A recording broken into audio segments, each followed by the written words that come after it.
PPMPA Haji Ali Hasan Zardari जी Mohsin house ते तक जे अवाम party उहिदेदारनि ऐं वर्करनि सां गॾिजाणी थी।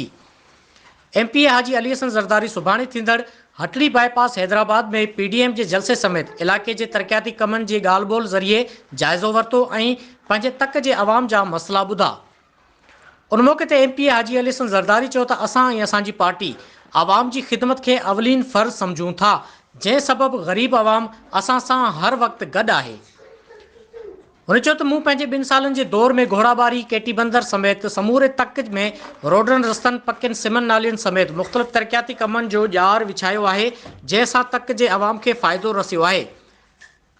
हाजी अली हसन ज़रदारी वधीक चयो त केटी बंदर जो सदियनि खां वांझायल अवाम जो बुनियादी मसइलो साफ़ ऐं मिठो पाणी पीअण हो, जंहिंखे हल करण लाइ अवलियत जे बुनियाद ते स्कीम ॾिनी आहे। तमामु जल्द तक जा तरक़ियाती मनसूबा मुकमल कया वेंदा। कैमरामैन अली अहमद सां गॾु राजा अब्दुल रज़ाक सोलंकी, वर्ल्ड न्यूज़ सिंधी, ठटो।